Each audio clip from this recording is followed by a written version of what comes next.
El día de la boda de Elena, yo llegué sola, con mi vestido azul marino que había comprado 3 semanas antes, sin saber muy bien por qué lo había elegido. Conocía a casi nadie en esa sala. Era la vecina del quinto. Eso es lo que figuraba en cualquier papel donde alguien hubiera tenido que describirme. La vecina del quinto. 20 años de vivir al otro lado de ese pasillo, separadas por una puerta y por una diferencia de 40 años. Y eso era lo que era oficialmente. La vecina. Hasta que Elena se puso de pie durante la cena, levantó su copa y dijo algo que hizo que todas las personas en esa sala me miraran. Antes de contarte lo que dijo, dime en los comentarios desde dónde estás viendo esto. ¿Y qué hora es ahí? Ahora mismo. Y suscríbete al canal, porque creo que esta historia necesita llegar a las personas que la necesitan. Yo me llamo Carmen. Tengo 67 años. Llevo 40 viviendo en el mismo piso del 5º piso de un edificio de ladrillo rojo, en una ciudad que tampoco es la mía de origen, pero que con el tiempo se volvió la única que conozco de verdad. Nunca tuve hijos. No por una decisión tomada de golpe, sino de esa manera en que algunas cosas no ocurren sin que uno sepa exactamente cuándo dejaron de ser una posibilidad. Mi marido y yo lo intentamos durante años. Luego dejamos de intentarlo.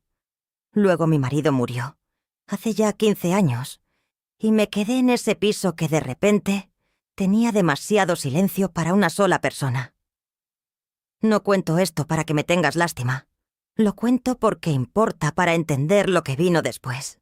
Elena y su madre se mudaron al piso de enfrente cuando Elena tenía 3 años. La madre se llamaba Pilar. Era una mujer joven, muy joven, con esa energía nerviosa de quien está haciendo demasiadas cosas al mismo tiempo y sabe que no puede parar. Trabajaba de enfermera en turnos rotativos. El padre de Elena no estaba en el cuadro. Nunca pregunté los detalles, y ella nunca los ofreció. La primera vez que hablamos fue un miércoles por la tarde. Yo salía con la bolsa de la compra y ella estaba en el pasillo con Elena dormida en el carrito, intentando abrir la puerta con una llave que no quería entrar. Le sostuve el carrito. Ella abrió la puerta. Me dio las gracias con esa cara de agotamiento permanente que tienen las madres solas, con niños pequeños y trabajos de turno partido. Eso fue todo. Pero los vecinos que viven al otro lado de un pasillo de 2 metros acaban por conocerse de maneras que no planifican. Se cruzan a las 7 de la mañana cuando ninguno está preparado para ser amable, y aún así lo son. Se oyen a través de las paredes en los momentos buenos y en los malos. Se piden cosas prestadas que son pequeñas pero que en el momento importan. Un huevo, un destornillador, alguien que recoja el correo una semana. Con Pilar y Elena empezó así, con cosas pequeñas. Elena tenía 5 años la primera vez que se quedó en mi piso. Pilar tenía un turno de noche imprevisto. La persona que normalmente se quedaba con la niña no podía, y llamó a mi puerta con esa expresión de quien va a pedir un favor grande y no sabe cómo formularlo. Le dije que sí, antes de que terminara de explicarse. Elena entró a mi piso con su pijama de dinosaurios y una mochila pequeña con un libro de cuentos y un osito. Se sentó en el sofá. Me miró con esa seriedad que tienen los niños de 5 años cuando están en territorio desconocido y todavía no saben si fiarse. Le pregunté si quería que le leyera el cuento. Dijo que sí. Se quedó dormida a mitad del segundo cuento. La llevé a la habitación de los invitados, la que desde que murió mi marido usaba solo para guardar cosas, y la puse en la cama con su osito. A la mañana siguiente, cuando Pilar vino a buscarla, Elena estaba desayunando en mi cocina y me estaba explicando, con una seriedad absoluta, que los dinosaurios no eran animales de verdad, sino que eran muy de antes y que por eso ya no existían. Yo le dije que tenía razón. Ella asintió, satisfecha. Pilar nos miró a las dos desde la puerta de la cocina y sonrió de una manera que entonces no supe leer del todo. Ahora creo que sí.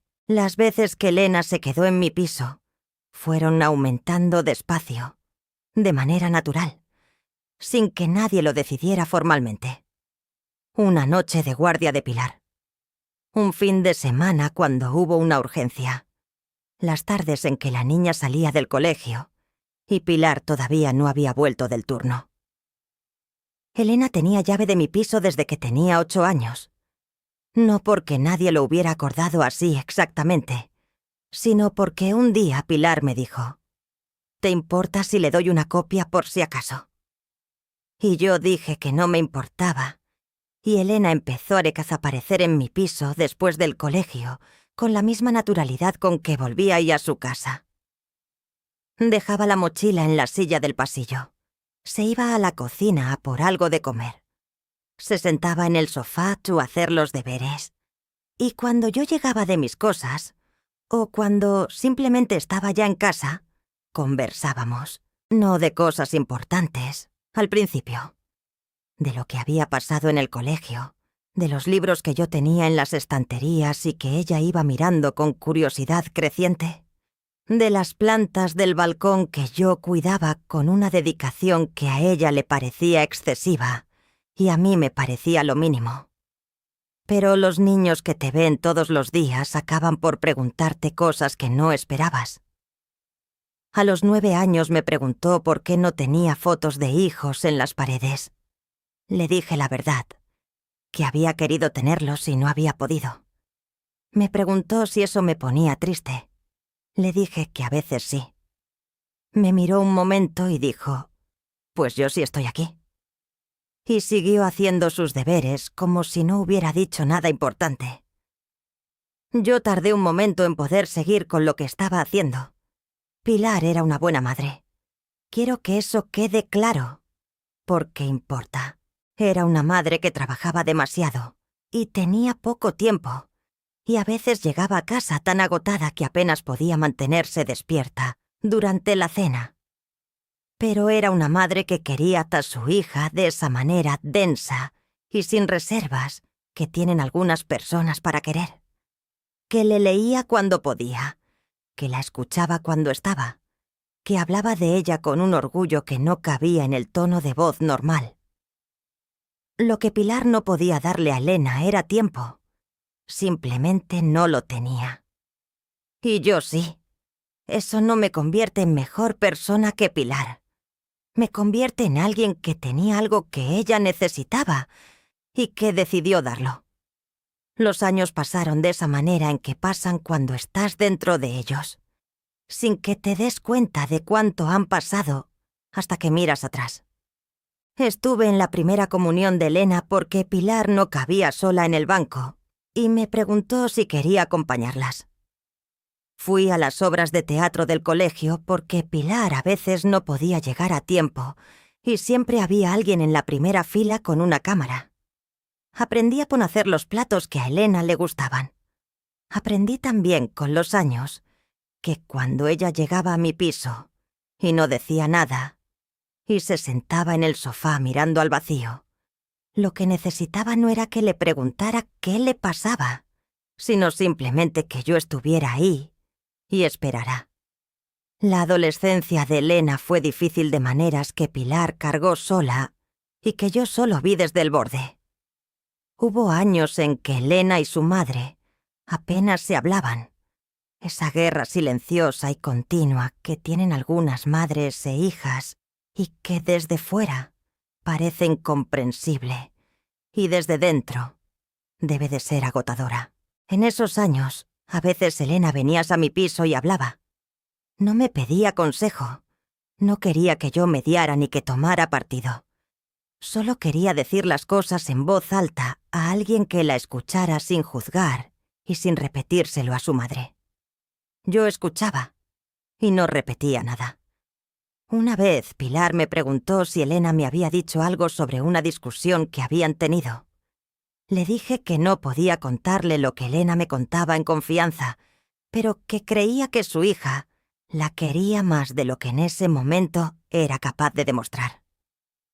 Pilar me miró un momento. Luego dijo: «Gracias, Carmen». Solo eso, pero lo dijo de una manera que tenía peso. Elena cumplió 18 años y se fue al estudiar fuera.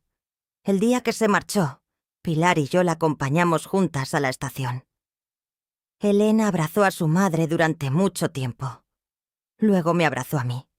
Me dijo al oído: «¿Cuidas a mi madre?». Le dije que sí. Conduje de vuelta sola.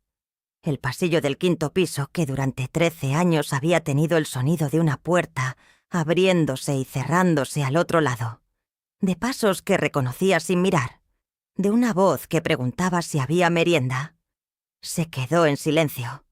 No es que me hubiera acostumbrado, es que sin darme cuenta se había vuelto normal. Y lo normal que desaparece es lo que más pesa.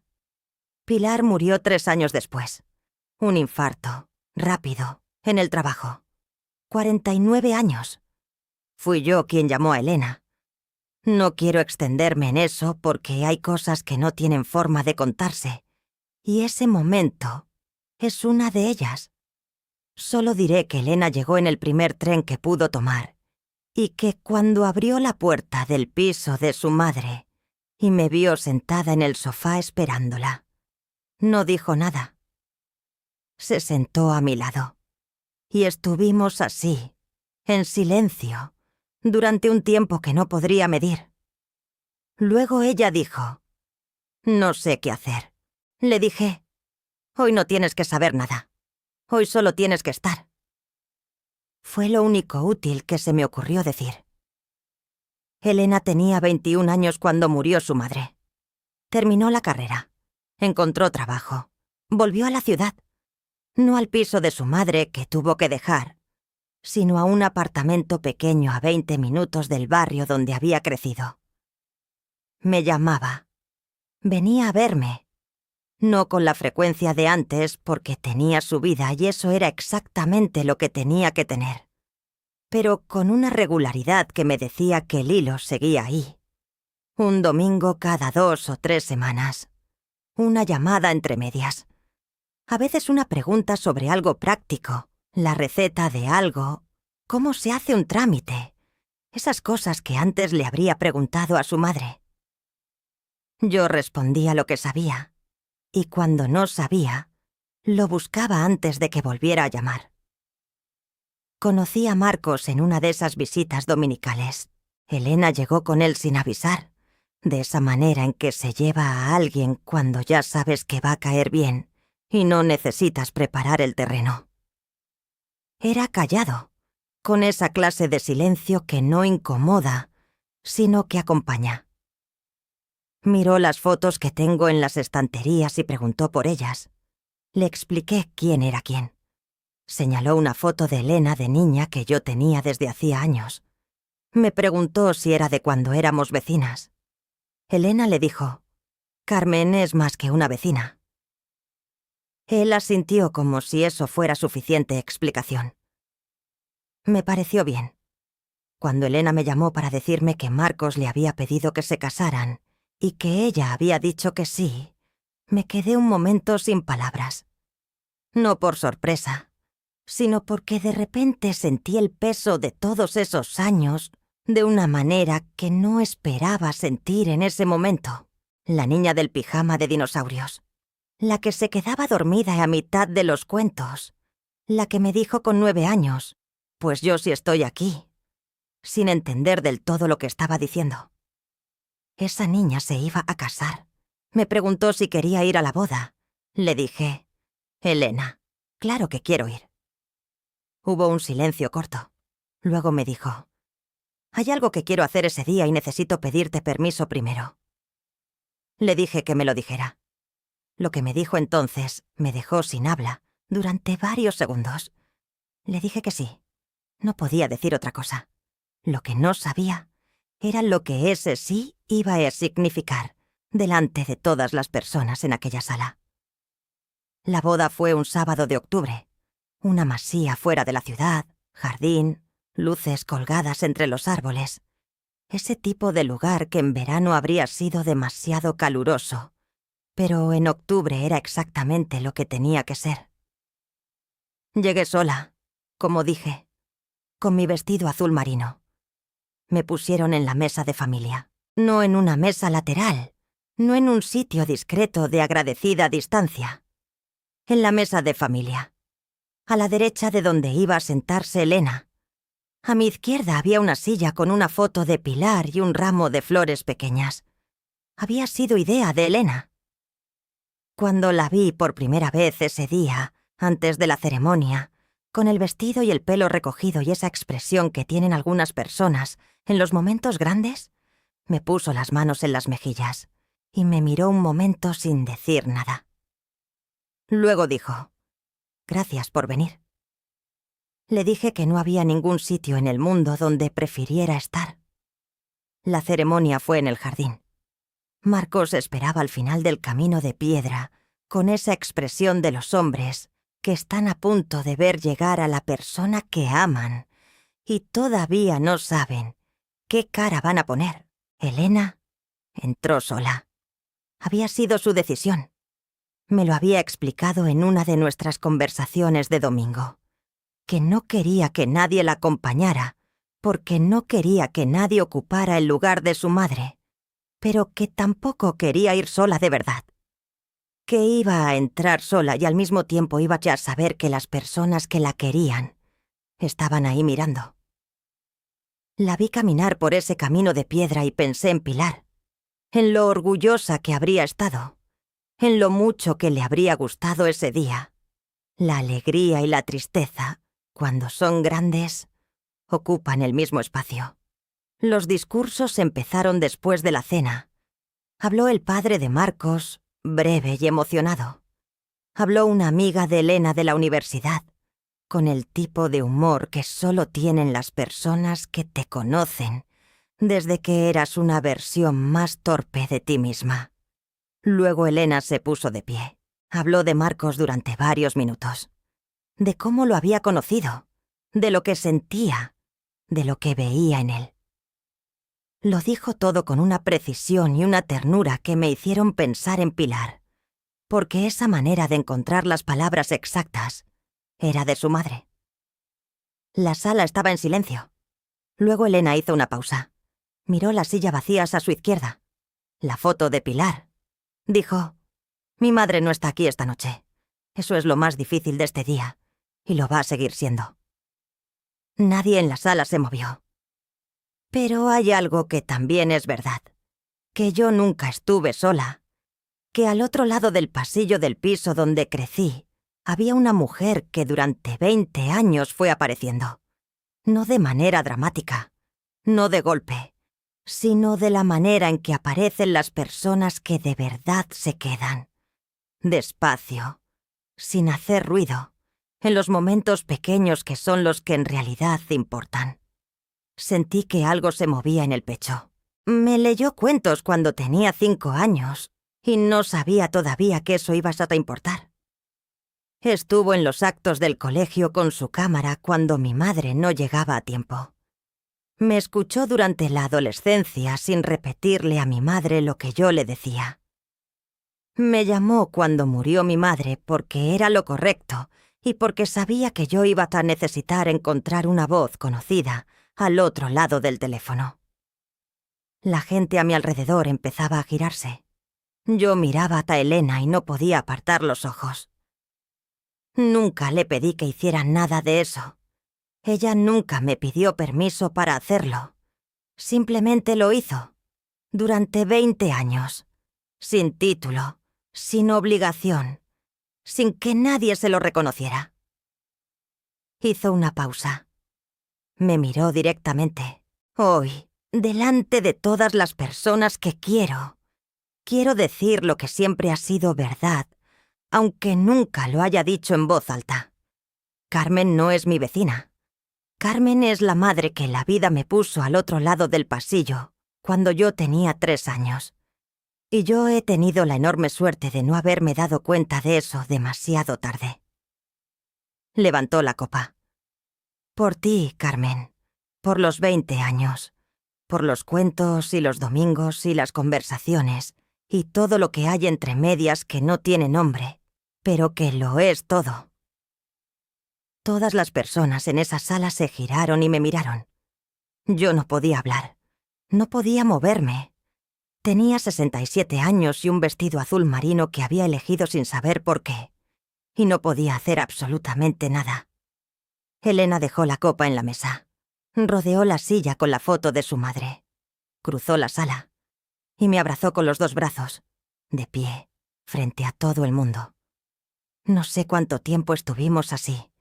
Cuando nos separamos, ella estaba llorando. Yo también. No intento disimularlo. Alguien empezó aquí a aplaudir. Luego otra persona.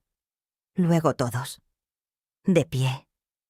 Esa noche, cuando volví a casa sola, tardé un momento en entrar al piso. Me quedé un segundo en el pasillo del 5º piso. Miré la puerta de enfrente, que ya no era la puerta de Elena ni la de Pilar, que llevaba años siendo la de otra familia que no conozco. Y pensé en todas las veces que esa puerta se había abierto a lo largo de 20 años. En la niña de 5 años con el pijama de dinosaurios. En la adolescente que llegaba del colegio con la mochila y se sentaba en el sofá sin decir nada. En la joven que vino a buscar el número de teléfono de un médico porque su madre estaba enferma y no quería preocuparla antes de saber qué era.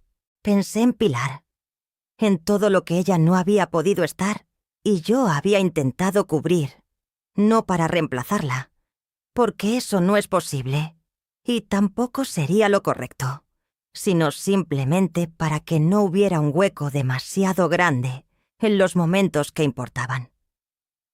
No lo hice para que me lo agradecieran. Lo hice porque era lo que había que hacer y yo podía hacerlo. Eso es todo. Llamé a Elena al día siguiente, antes de que ella y Marcos salieran de viaje. Le dije que lo que había dicho me había llegado de una manera que no sabía describir.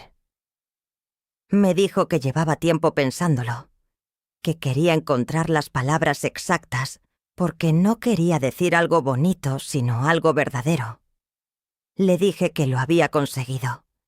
Le dije también que su madre habría estado orgullosa, no solo del discurso, de ella, de todo. Se quedó en silencio un momento. Luego dijo: «Tú me enseñaste a decir las cosas importantes en voz alta. Así que ya sabes a quién culpar». Me reí. Ella también. Lo que pienso ahora, mirando hacia atrás, no es en lo que di, porque no lo vivo como algo que di. Lo vivo como algo que ocurrió entre las dos, de esa manera en que ocurren las cosas que no se planifican y que con el tiempo resultan ser las más importantes. Yo no tenía hijos. Tenía tiempo y silencio, y una habitación de invitados que no usaba. Y al otro lado del pasillo había una niña y una madre que a veces necesitaban a alguien. Hay una versión de esta historia en la que soy la vecina generosa que salvó a una niña sin familia. No me reconozco en esa versión. La versión que es verdad es más sencilla. Una mujer sola y una niña que todavía no sabía que lo estaba se encontraron al otro lado de un pasillo de 2 metros. Y durante 20 años se fueron necesitando mutuamente sin que ninguna de las dos lo nombrara. Hasta aquella noche de octubre, cuando Elena lo nombró, delante de todo el mundo, y yo entendí que algunas cosas no necesitan que las digas para ser reales, pero que cuando alguien las dice, algo se asienta en un lugar que no sabías que estaba esperando. Si esta historia te llegó, déjame un comentario. ¿Hay alguien en tu vida que apareció sin que nadie se lo pidiera y se quedó más tiempo del que esperabas? Suscríbete al canal. Estas historias necesitan llegar a las personas que las necesitan.